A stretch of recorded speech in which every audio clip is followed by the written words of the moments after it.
ஏன்னா காசு இல்லை. ஒன் டேல ஷூட் பண்ணி அது ஒரு ஒரு 1 மந்த்துக்குள்ளே ரிலீஸ் பண்ணணும். அன்ஃபார்ச்சுனேட்டாக அவர் வந்து ஸ்ட்ரிக்டாக நோன்னு சொல்லிட்டார். இன்னும் ரொம்ப இன்ட்ரெஸ்டடாக இருந்தது. அன்கம்ஃபர்டபுளான கிளைமேக்ஸ் தான் அந்த படத்தில் நாங்கள் வச்சுருக்கோம். எல்லாருக்கும் வணக்கம்.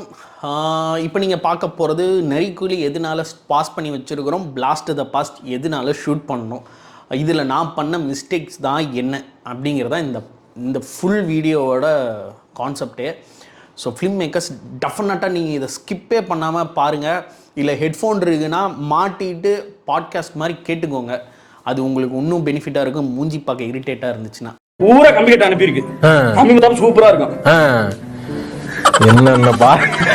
என்னென்ன சொல்றோம் பாருங்க, கம்பி கட்டுற கதையெல்லாம் எடுத்து போடுறாங்க. ஸோ மெயின் ரீசன் வந்து பட்ஜெட் ரீசனால நரிக்குழி படத்தை வந்து அப்படியே நாங்கள் கொஞ்சம் ஸ்டாப் பண்ணி வச்சுருந்தோம். அதுதான் மெயின் ரீசன். ஏன்னா காசு இல்லை. ஸோ செகண்ட் வந்து ஒரு 10,000 பட்ஜெட்டில் ஒரு ஷார்ட் ஃபிலிம் 1 டேல ஷூட் பண்ணி அது ஒரு 1 மந்த்துக்குள்ளே ரிலீஸ் பண்ணணும். அதுதான் கான்செப்ட். ஸோ அப்போ என்னோடய எடிட்டரோட அசிஸ்டண்ட்டு தான் என்னோட பிளாஸ்ட் த பாஸ்டோட லீட். ஸோ அவன்கிட்ட நான் டிஸ்கஸ் பண்ணேன். ஃபர்ஸ்ட் அது வந்து எங்கள் மியூசிக் டைரக்டர் பண்ண வேண்டியது. அன்ஃபார்ச்சுனேட்டாக அவர் வந்து ஸ்ட்ரிக்டாக நோன்னு சொல்லிட்டார்.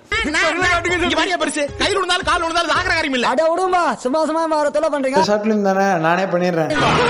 ஸோ அவன்கிட்ட நம்ம பேசிகிட்டு இருக்கும்போது ஹீரோயின்ஸ்லாம் அவனே எனக்கு ரெஃபர் பண்ணால் அதில் வந்து காயத்ரின்னு சொல்லி அந்த ஃபீமேல் லீடை நாங்கள் வந்து ஃபிக்ஸ் பண்ணோம். அந்த பொண்ணு ரொம்ப இன்ட்ரெஸ்டடாக இருந்தது.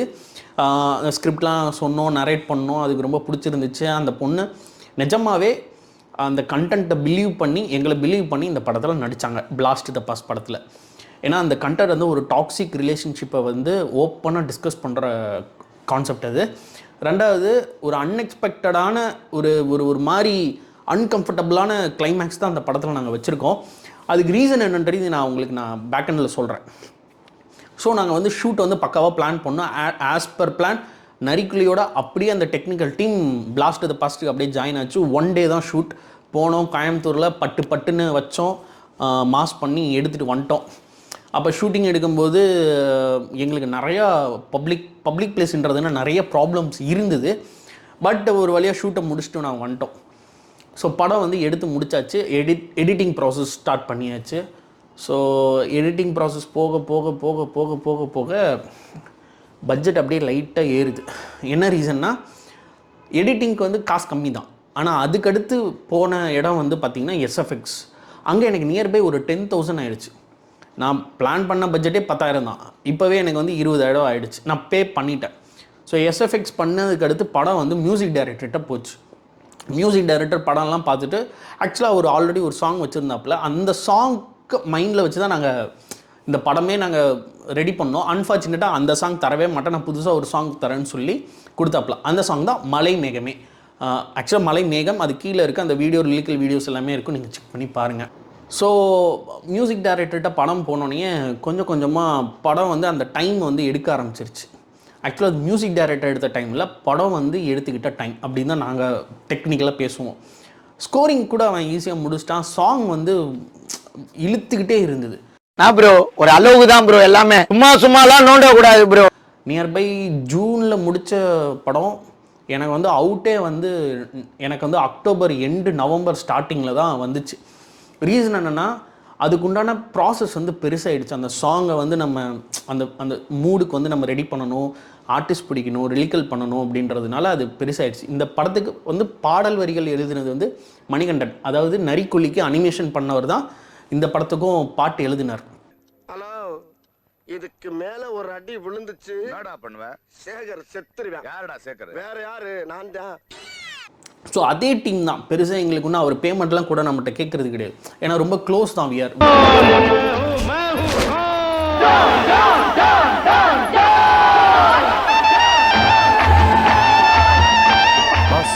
உங்களையே நம்பி இருக்காங்களே இவ்வளவு மக்கள், அவங்களுக்காக நீங்க என்ன பண்ண போறீங்க? இது வரைக்கும் உங்க 2 பேருக்கு நான் என்ன பண்ணியிருக்கேன்? ஒன்றும் பண்ணல. அதே தான் அவங்க. ஏன்னா டெக்னிக்கல் டீமாக எங்களால் மினிமலாக என்ன பட்ஜெட்டில் ஒரு படத்தை வந்து நல்ல குவாலிட்டியாக கொடுக்கணும் அப்படிங்கிறத எல்லாரோட மோட்டோ. ஸோ அதுதான். ஆனால் அன்ஃபார்ச்சுனேட்டாக என்ன ஆயிடுச்சுன்னா, பாட்டு வந்து சூப்பராக எங்களுக்கு வந்துடுச்சு. ஆனால் பாட்டுக்கு உண்டான எக்ஸ்பென்ஸ் வந்து 30,000 ப்ளஸ் மியூசிக், அது எல்லாமே சேர்த்து எங்களுக்கு பேக்கேஜாக ஒரு 30,000 மியூசிக் டைரக்டர் சொல்லிட்டான். இதில் அவனுக்கு 1 ரூபா கூட லாபம் இல்லை. அது எங்களுக்கு கிளியராக தெரியும். ஏன்னா வி ஆர் வெரி க்ளோஸ், அதனால எனக்கு டெஃபினட்டாக தெரியும் அவனுக்கு இதில் ப்ராஃபிட்டே இருக்காது. ஆனால் அந்த படத்துக்கு உண்டான மிக்ஸ் மாஸ்டரிங் அண்டு சாங்க்கு அண்டு பிஜிஎம் ஒர்க்குன்னு எல்லாமே வந்து சேர்த்து 30,000 ஆகிடுச்சு. ஸோ ஆல்ரெடி ஷூட்டிங் ப்ரொடக்ஷன் காஸ்ட்டே எனக்கு வந்து 10,000, அதுக்கடுத்து எனக்கு வந்து எஸ்எஃப்எக்ஸுக்கு 10,000 ஆச்சு. ஸோ இப்போ வந்து 30,000, அப்புறம் எடிட்ருக்கு பெட்ரோல் எக்ஸ்பென்ஸ் அதெல்லாம் சேர்த்துனா அது ஒரு 10,000 அவ்வளோதான். ஸோ இதுக்கடுத்து பாட்டு வந்து சூப்பராக வந்துருச்சு. இதுக்கு வந்து ஒரு பக்கா ஒரு சினிமேட்டிக் லீக்கல் வீடியோ பண்ணணும் அப்படின்னு நாங்கள் வந்து ஆசைப்பட்டோம்.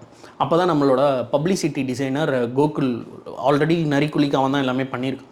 ஸோ அவன் வந்து இதுக்கு வந்து ஒரு பக்கா பேக்கேஜாக ஒரு கமர்ஷியலாக அதுக்கு ஒரு சாங் வந்து எங்களுக்கு லீக்கல் வீடியோ பண்ணி கொடுத்தான். அதோட லிங்க் இருக்குது. அண்ட் ஃபைனலாக தீபக் அப்படின்னு சொல்லிட்டு ஒரு பையன் வந்து அனிமேஷன்லேயே அந்த ஒரு வீடியோ பண்ணியிருப்பான். பாட்டோட மூட் ஸ்விங்ஸ்க்கு ஏற்ற மாதிரி அனிமேஷன்லேயே அது ஒரு வீடியோ பண்ணியிருப்பான். அது ரித்திக்கோட ப்ரொஃபைலில் இருக்குது, அதையும் நீங்கள் செக் பண்ணி பாருங்கள். ஸோ அது எல்லாமே சேர்த்து நியர்பை எனக்கு ஒரு 70,000 வந்துருச்சு பிளாஸ்ட் தி பாஸ்டோட ப்ரொடக்ஷன் காஸ்ட்டு மட்டுமே. ஸோ படம் பார்த்துட்டு நிறைய பேருக்கு மிக்சட் ரிவ்யூஸ் தான். ரீசன் என்னென்னா ரொம்ப சென்சிட்டிவான கண்டென்ட்டு அண்ட் மெயின்லி இந்த பொண்ணு வந்து ஃபஸ்ட்டு அக்செப்ட் பண்ணி நடித்ததே ரொம்ப ரொம்ப பெரிய விஷயம். ஆனால் இது பெருசாக ப்ராப்ளம் ஆகும் அப்படிங்கிற மாதிரி எல்லாருக்குமே ஒரு மைண்டில் வந்து தோணிகிட்டே இருந்துச்சு. ஏன்னா ரொம்ப சென்சிட்டிவான விஷயத்த பேசியிருக்கோம், ரொம்ப கெட்ட வார்த்தைகள் இருக்குது. இந்த படம் ரிலீஸ் ஆச்சுன்னா அந்த பொண்ணுக்கு ஏதாவது ப்ராப்ளம் வந்துடும் அப்படின்லாம் எல்லாருமே நாங்கள் வந்து யோசித்தோம். அந்த பொண்ணு வந்து அப்போ வரைக்கும் வந்து பெருசாக ரியாக்ட் பண்ணலை. இது எங்களுக்கு பெரிய ப்ராப்ளம் ஆச்சுன்னா 2-3 இடத்துல கமெண்ட்ஸ்லாம் வந்து வேறு மாதிரி வர ஆரம்பிச்சிருச்சு. அந்த பொண்ணு சைடில் இருந்தோம், எங்கள் சைடில் இருந்தோம். எப்படின்னா, இல்லை இது வந்து ரொம்ப கெட்ட வார்த்தையாக இருக்குது, கொஞ்சம் சென்சார் பண்ணுங்கன்னு சொல்லும்போது நம்மளால் சென்சார் பண்ண முடியல. ரீசன் என்னென்னா, சென்னையில் நம்ம மிக்ஸ் மாஸ்டரிங் பண்ண அந்த டைம் பீரியடில் வந்து வெள்ளம், ஃப்ளட்டு, அதனால் சென்னை ஃபுல்லாக டேமேஜ்டு. அந்த ஃப்ளட் இஷ்யூஸ்னால நம்மளால் திரும்ப அதை ரீமாஸ்டரிங் பண்ணுறதுக்கோ இல்லை மிக்ஸ் மாஸ்டரிங் பண்ணுறதுக்கோ we have no option. So இதுக்கு அடுத்து தான் ரியல் பிரச்சனை. ஸோ ஸ்டே டியூன், அடுத்த வீடியோ சீக்கிரமாக வருது, செக் பண்ணி பாருங்கள். நன்றி, வணக்கம்.